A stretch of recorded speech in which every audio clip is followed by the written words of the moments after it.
Drama serial दो किनारे का नेक्स्ट एपिसोड बहुत ही मज़ेदार होने वाला है। वलीद परेशान हो जाता है कि दुआ को क्या हुआ है, वो सही से सांस नहीं ले पा रही।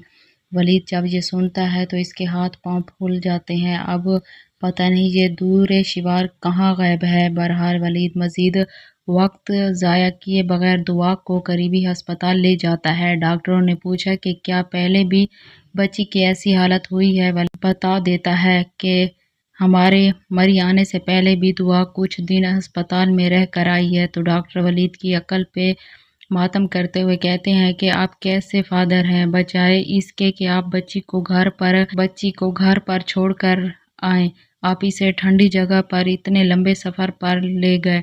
अब वलीद डॉक्टर को क्या बताए कि वो तो खुद भी दुआ को यहाँ लाना नहीं चाहता था।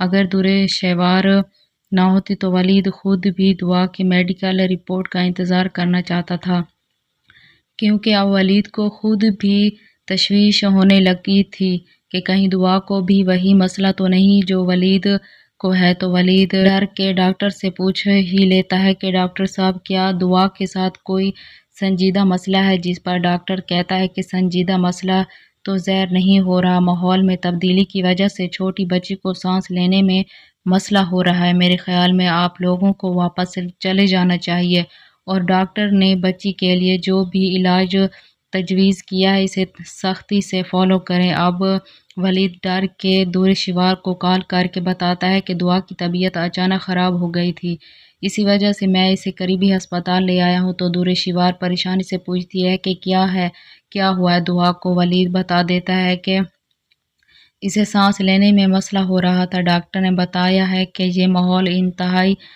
छोटी बच्ची के लिए मुनासिब नहीं है। जबकि दुरेशवार तो एक बार फिर सारा इल्ज़ाम वलीद पर लगा देती है कि कान खोल के बात सुन लो वलीद, अगर मेरी बेटी दुआ को कुछ हुआ तो मैं तुम्हें सारी ज़िंदगी माफ़ नहीं करूँगी। जिस पर वलीद हैरत से दुरेशवार से पूछता है कि इसमें मेरा क्या कसूर है, जबकि मैंने तो खुद तुम्हें रोका था कि जब तक दुआ की तबीयत ठीक नहीं हो जाती मरी नहीं जाना चाहिए, और ये तो तुम्हारी ही ज़िद थी। लेकिन तुम दुश्वार क्यों अपनी गलती नहीं मानती। उल्टा वलीद से कहती है कि बस करो वलीद, मरी में इतने बच्चे हैं, क्या सब को सांस लेने का मसला है। आखिर तुम अपनी गलती क्यों नहीं मानते कि दुआ के साथ ये मसला भी है। दूसरी तरफ शाहिर, जो वलीद को दुआ के साथ कहीं जाते देख चुका था और इसे अंदाज़ा था कि दुरेशवार अपने कमरे में अकेली होगी, इसलिए इससे मिलने से इस तरफ आ रहा था और बाहर ही दुरेशवार की सारी बातें सुन लेता और इसे अच्छी तरह समझ आ जाता है कि दुरेशवार जो बज़ाहिर मेरे सामने यूँ दिखाती है जैसे वो वलीद के साथ बहुत खुश है,